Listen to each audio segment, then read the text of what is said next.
ఐపీఎల్లో చూసుకుంటే మీకు దాదాపుగా సగం మ్యాచ్ల వరకు కంప్లీట్ అయిపోయాయి. కొన్ని మ్యాక్సిమం టీమ్స్ 7 మ్యాచెస్ ఆడేస్తారు. అంటే మీకు దాదాపు హాఫ్ మ్యాచెస్ని అందరూ ఆడేసినటువంటి సిచ్యువేషన్ ఉంది. సో ఇప్పుడు ప్లే ఆఫ్కి వెళ్ళేటువంటి టీమ్స్ ఏ టీమ్స్కి ఎక్కువ ఛాన్సెస్ ఉంది, ఏ టీంకి తక్కువ ఛాన్సెస్ ఉన్నాయి అనేది మనం మాట్లాడుకుందాం, ఈ వీడియోలో డిస్కస్ చేద్దాం. దానికంటే ముందు ఒక విషయం మీరు గుర్తుపెట్టుకోవాలి. ఈ డిస్కషన్ స్టార్ట్ చేసిన ముందు 16 పాయింట్లు వచ్చిన వాళ్ళు మాత్రమే క్వాలిఫై అవ్వగలుగుతారు. 18 వస్తే హ్యాపీగా క్వాలిఫై అయిపోతారు. 16లో కూడా ఈ కొట్టుకుంటూ ఉంటే అందులో వాళ్ళకి నెట్ రన్ రేట్ చూస్తాం. 14 వస్తే మాత్రం ఛాన్సే లేదు ప్లే ఆఫ్స్కి వెళ్ళడానికి. ఎందుకంటే 10 టీమ్స్ వచ్చేసాయి కాబట్టి. ఇదివరకంటే మీకు 8 టీమ్స్ 7 టీమ్స్ ఉన్నప్పుడు ఎట్లా ఉండేదంటే 14 పాయింట్స్ వచ్చినా కూడా నెట్ రన్ రేట్లో కొట్టేసేవాళ్ళు. సో ఈసారి ఆ ఛాన్స్ కూడా లేదు. లాస్ట్ ఐపీఎల్లో కూడా ఇట్లాగే జరిగింది. 14 పాయింట్స్ వచ్చిన టీమ్స్ 2-3 ఉన్నా కూడా వాళ్ళు క్వాలిఫై అవ్వలేకపోయారు, నెట్ రన్ రేట్ బాగున్నా కూడా. సో ఈసారి 16 పాయింట్స్ కంపల్సరీ రావాలి. దాంతోపాటు నెట్ రన్ రేట్ కూడా చాలా ఎక్సలెంట్గా రావాలి. సో మనం ఈ వీడియోలో 10, 9, 8, 7 అట్లా ఎవరికి లీస్ట్ ఛాన్సెస్ ఉన్నాయి ప్లే ఆఫ్స్కి వెళ్ళడానికి నుంచి హైయెస్ట్ ఛాన్సెస్ ఎవరికి ఉన్నాయి నెంబర్ 1లో, ఇట్లాగా వెనక నుంచి వెళ్దాం. మనం ఫస్ట్ ఆఫ్ ఆల్ ఆర్సీబీని మనం ఆల్రెడీ పాయింట్స్ టేబుల్లో లాస్ట్ ప్లేస్లో ఉన్నారు. ఆర్సీబీ వాళ్ళు ఆడినటువంటి 7 గేమ్స్లో ఒక్కటి మాత్రమే గెలిచి మిగతా 6 ఓడిపోయారు. కేవలం 2 పాయింట్స్తో ఇప్పుడు టేబుల్ లాస్ట్ ప్లేస్లో ఉన్నారు. వీళ్ళ నెట్ రన్ రేటు చాలా నెగిటివ్లోకి ఉండిపోయింది. అట్లీస్ట్ ఈ వరస్ట్ నెట్ రన్ రేట్ ఈ పాయింట్స్ టేబుల్లో ఆర్సీబీదే ఉంది. ఆర్సీబీ టీం యొక్క ప్లే ఆఫ్ ఛాన్సెస్ గురించి కంప్లీట్గా ఫ్యాన్స్ మర్చిపోవచ్చు. ఎందుకంటే వాళ్ళు ప్లే ఆఫ్స్ వెళ్ళాలంటే ఇంకా 14 రావాలి. అంటే నెక్స్ట్ రానున్న 7 మ్యాచెస్ ఉన్న వాళ్ళకి ఆ 7 మ్యాచెస్ కూడా గెలవాలి. వాళ్ళు ఉన్నటువంటి ఫామ్లో 7 మ్యాచెస్ని గెలవడం పక్కన పెడితే 4 అన్నా గెలుస్తారా లేదా అనేది బిగ్గెస్ట్ క్వశ్చన్.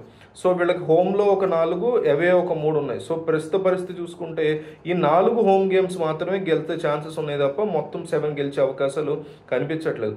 సో వీళ్ళకి ఉన్నటువంటి ఛాన్సెస్ మీకు దాదాపు 1% ఉంది అంతే ప్లే ఆఫ్స్కి వెళ్ళడానికి. సో మొదటి 7 మ్యాచుల్లో 6 మ్యాచ్లు ఓడిపోయిన తర్వాత కంబ్యాక్ ఇచ్చినటువంటి ఇష్యూ మనకి లీగ్ స్టార్ట్ అయినప్పటి నుంచి, ఐపీఎల్ స్టార్ట్ అయినప్పటి నుంచి ఎప్పుడు లేదు. సో 9th టీంని చూద్దాం. పంజాబ్ కూడా దాదాపు ఆర్సీబీ లాగానే ఉంది వాళ్ళ పరిస్థితి.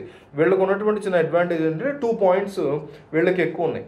ప్రస్తుతానికి పంజాబ్ టీమ్ దాదాపు 5 మ్యాచ్లు ఓడిపోయింది, 2 మ్యాచ్లు గెలిచింది.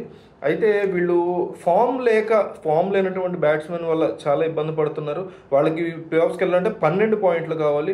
మిగిలినటువంటి మ్యాచెస్ చూసుకుంటే 7 ఉన్నాయి. అంటే పంజాబ్కి మిగిలిన 7 మ్యాచ్లు 6 గెలిస్తే కానీ ప్లే ఆఫ్కి వెళ్ళలేరు.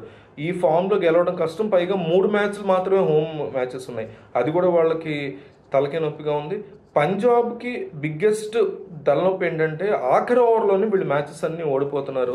అది వాళ్ళ బిగ్గెస్ట్ నెగిటివ్. చివరి వరకు బ్యాట్స్మెన్ కానీ బౌలర్స్ కానీ మ్యాచ్ తీసుకొస్తున్న ఆఖరిలో కన్ఫ్యూజన్లోనో ప్రెషర్తోనూ వీళ్ళు ఓడిపోతున్నటువంటి సిచ్యువేషన్ మనకు కనిపిస్తుంది. సో ప్రస్తుతానికి పంజాబ్కి ఉన్నటువంటి ప్లే ఆఫ్ ఛాన్సెస్ 8% మాత్రమే అని చెప్పుకోవచ్చు.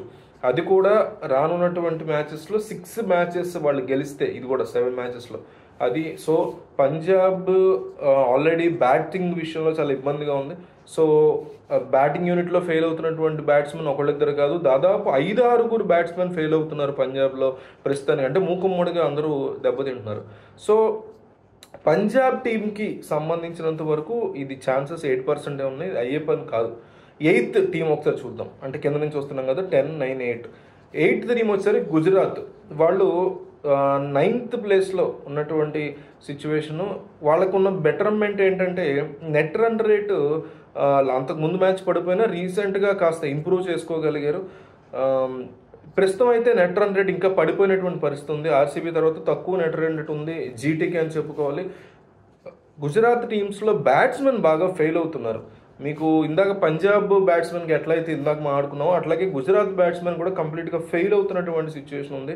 కానీ వీళ్ళ కప్ ఛాన్సెస్ మాత్రం వీళ్ళ ఛాన్సెస్ ఎక్కువగా ఉన్నాయి. అంటే వీళ్ళు వాళ్ళతో కంపేర్ చేస్తే, ఎందుకంటే 7లో 5 గెలిస్తే కనుక వీళ్ళు డెఫినెట్లీ గెలిచే ఛాన్సెస్ ఉంటాయి. అయితే 7 మ్యాచెస్లో 3 మ్యాచెస్ మాత్రమే హోమ్ గ్రౌండ్ ఉండడం అనేది వీళ్ళకున్నటువంటి negative impact. So play off chances 16 సాయంత్రం మాత్రమే ఉన్నాయి గుజరాత్ టీంకి. ఇందాక నేను చెప్పినట్టు నెగిటివ్ రన్ రేట్ ఉండడం అనేది కూడా ఇది మెయిన్ ఆస్పెక్ట్ కింద చెప్పుకోవాలి. Same time net run rate improve చేసుకోవాలి, మ్యాచెస్ కూడా ఎక్కువ గెలవాలి వీళ్ళు. అది ఉన్నటువంటి ఈ ఫామ్తో ఇట్లా చేయడం, ఈ రెండు కూడా ప్యారల్గా చేయడం చాలా కష్టం. సో 18% అనేది చాలా తక్కువ. Number 7 Mumbai Indians. వీళ్ళ పరిస్థితి కూడా అటు ఇటుగా గుజరాత్ చెప్పుకున్నట్టుగానే ఉంటుంది. అయితే ఆడిన 7 మ్యాచ్ల్లో వాళ్ళు 3 గెలిచి 6 పాయింట్స్తో ఉన్నారు. కానీ డిఫరెన్స్ ఏంటంటే నెట్ రన్ రేట్ చాలా బెటర్గా ఉంది గుజరాత్తో పోలిస్తే ముంబైకి. సో ఇప్పుడు పాయింట్స్ టేబుల్లో 7th ప్లేస్లో ఉన్నటువంటి గుజరాత్ మిగిలినటువంటి మ్యాచెస్లో 5 గెలవాల్సి ఉంటుంది. ఈ 5 మ్యాచ్ల్లో మళ్ళీ 3 మ్యాచ్లు మాత్రమే వీళ్ళకి హోమ్ గేమ్స్ ఉన్నాయి, మిగతా 4 కూడా అవే గేమ్స్ ఉన్నాయి. ఎట్లా పెర్ఫామ్ చేస్తారనేది క్వశ్చన్. వీళ్ళ బౌలింగ్ అనేది బాగా నెగిటివ్గా ఉంది ముంబైకి. బాగా బొమ్రా మీద వీళ్ళు డిపెండ్ అయ్యేటువంటి సిచ్యువేషన్ ఉంది. కానీ ఇదివరకు మనం చాలా సీజన్స్లో చూసాం, ఫస్ట్ హాఫ్ చాలా లైట్గా ఆడతారు, సెకండ్ హాఫ్లో బాగా పుంజుకుని ముంబై వెంటనే ప్లే ఆఫ్స్కి వెళ్ళిపోతూ ఉంటుంది. లీగ్ మొత్తం మీరు అబ్జర్వ్ చేస్తే ఐపీఎల్ని చాలాసార్లు జరిగింది ప్రతి సీజన్లో. సో ప్లే ఆఫ్ ఛాన్సెస్ వీళ్ళు ఇట్లా కనుక బిహేవ్ చేస్తే, సెకండ్ హాఫ్లో బాగా పెర్ఫామ్ చేస్తే డెఫినెట్లీ వాళ్ళు వెళ్ళే అవకాశాలు కనిపిస్తున్నాయి. సో అందుకని 22% ఆఫ్ ది ఛాన్సెస్ ముంబైకి ఖచ్చితంగా ఈ యొక్క రానున్నటువంటి ఈ సెకండ్ హాఫ్ ఆఫ్ ఐపీఎల్లో ఉంది. బౌలింగ్ తడబడకుండా జాగ్రత్తగా కనుక ప్లాన్ చేసుకుంటే ముంబై డెఫినెట్లీ హిట్ అవుతుంది. బ్యాటింగ్ ఆల్రెడీ టాప్ నాచ్ ఉంది వాళ్ళది. సో సెకండ్ హాఫ్లో ఏమైనా కంబ్యాక్ చేస్తారా లేదా ఇట్లాగే వెళ్ళిపోతారా అని చూడాలి. Number 6 Delhi Capitals. వీళ్ళది ముంబై మీద అట్లా గుజరాత్ లాంటి టీమే. అంటే ఎందుకంటే 3 మ్యాచ్లు వాళ్ళు గెలిచి 6 పాయింట్లతో ఉన్నారు ప్రస్తుతానికి. అయితే ఢిల్లీకి ఉన్నటువంటి పాజిటివ్ ఏంటంటే వాళ్ళు సాధించిన 6 పాయింట్లలో 4 పాయింట్లు గత 2 మ్యాచ్ల్లోనే సాధించగలిగారు. సో సెకండ్ హాఫ్కి మంచి మొమెంటంతో వీళ్ళు అడుగు పెడుతున్నారు ఢిల్లీ వాళ్ళు. సో డిఫరెంట్ బౌలర్స్ కానీ వీళ్ళు కానీ చాలా స్ట్రాంగ్గా బౌలింగ్ అటాక్ ఉంది ఢిల్లీకి ఎక్కువ వరకు.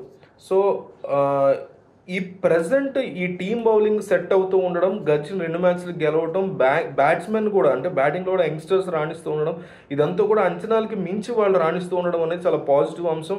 ముఖ్యంగా రిషబ్ పంత్ ఫామ్లోకి వచ్చాడు, క్యాప్టెన్సీ బాగుంది, ఇది కూడా డెఫినెట్లీ హెల్ప్ అయ్యే పరిస్థితి కనిపిస్తుంది ఢిల్లీకి.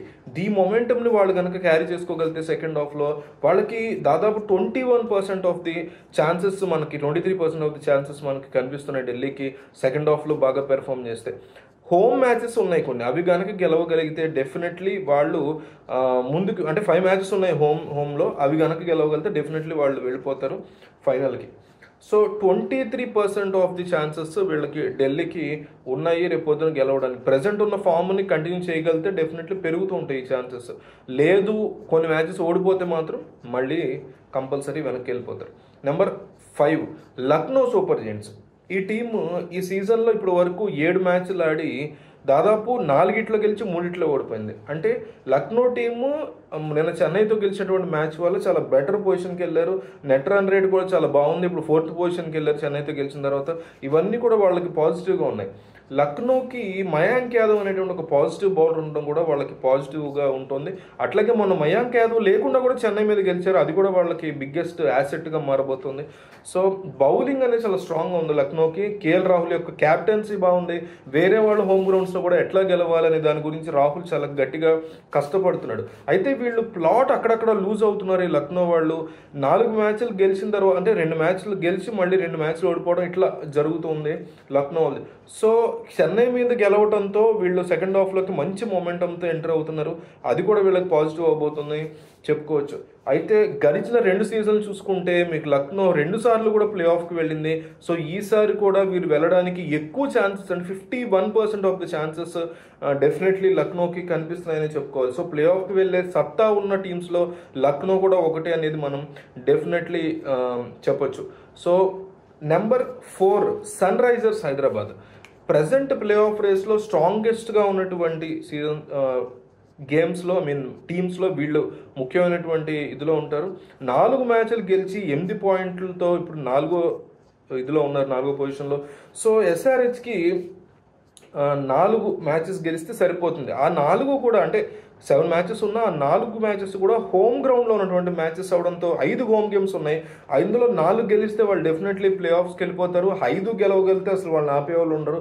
సో ఎస్ఆర్హెచ్కి హయ్యెస్ట్ గ్రేడ్, అంటే మీకు 77% ఆఫ్ ది ఛాన్సెస్ ఈసారి ప్లే ఆఫ్స్కి వెళ్ళడానికి ఉంది. అందులో ఎటువంటి క్వశ్చన్ లేదు. ఎస్ఆర్హెచ్ ఉన్నటువంటి ప్రస్తుతం ఉన్న ఫామ్ని వాళ్ళు కంటిన్యూ చేసేసుకుంటే చాలు. అసలు కొత్తగా కూడా వాళ్ళు ఏం చేయకూడదు. కమ్మిన్స్ యొక్క మీకు కెప్టెన్సీ కానీ, లేకపోతే అతని యొక్క పెర్ఫార్మెన్స్ కానీ, టీంని బిల్డ్ చేసేటువంటి విధానం కానీ, అతను చాలా ఇంప్రెసివ్గా ఈ యొక్క టీంని బిల్డ్ చేసుకునే ప్రయత్నం చేస్తున్నాడు. అది కూడా చాలా పాజిటివ్ అట్మాస్ఫియర్ని క్రియేట్ చేస్తుంది టీంలో. దీనివల్ల ఎక్కువ అవకాశాలు మనకి కనిపిస్తున్నాయి ఎస్ఆర్హెచ్ వెళ్ళడానికి. సో ఎక్స్ట్రాగా ఏం ట్రై చేయకుండా ఉన్నటువంటి ఫామ్ని వాళ్ళు కంటిన్యూ చేసుకోగలిగితే డెఫినెట్లీ ఎస్ఆర్హెచ్ వెళ్తుంది. లాస్ట్ ఇయర్ పాయింట్స్ టేబుల్లో లాస్ట్ ఉన్నారు, ఇప్పుడు వాళ్ళు గ్యారంటీ ప్లే ఆఫ్స్కి వెళ్తారని నమ్మకం నాకైతే పర్సనల్గా అనిపిస్తుంది. Number 3 Chennai super Kings. వీళ్ళు కూడా ఎస్ఆర్హెచ్లను పరిస్తే కానీ లక్నో నిన్న ఓడించేసరికి వాళ్ళు 3 మ్యాచ్లు ఓడిపోయారు, 4 గెలిచారు, 7 మ్యాచెస్ ఆడి. సో ఇప్పుడు పాయింట్స్ టేబుల్లో వాళ్ళు 4వ స్థానానికి రావాల్సి వచ్చింది. సో సిఎస్కే టీంకి 8 మ్యాచ్లు మిగిలినాయి. అందులో వాళ్ళు 8లో 4 గెలిస్తే గ్యారంటీ ప్లే ఆఫ్స్కి వెళ్ళిపోతారు. సో 71% ఆఫ్ ది ఛాన్సెస్ ఉన్నాయి వీళ్ళకి వెళ్ళడానికి ప్లే ఆఫ్స్కి. సో హోమ్లో 4 మ్యాచెస్ ఉన్నాయి, అంటే కంచుకోటగా పిలుస్తారు చపాక్ని. అక్కడ వాళ్ళకు ప్లే ఆఫ్స్కి వెళ్ళేటువంటి ఛాన్సెస్ గట్టిగా కనిపిస్తున్నాయి. సో లీగ్ స్టార్టింగ్ నుంచి చూస్తున్నాం మనం, అంటే ఐపీఎల్ స్టార్టింగ్ నుంచి సెకండ్ హాఫ్లో అద్భుతంగా క్లిక్ అవుతుంది. చెన్నై బాగా అలవాటు ఉంది వాళ్ళకి, అట్లా ముంబై లాగా.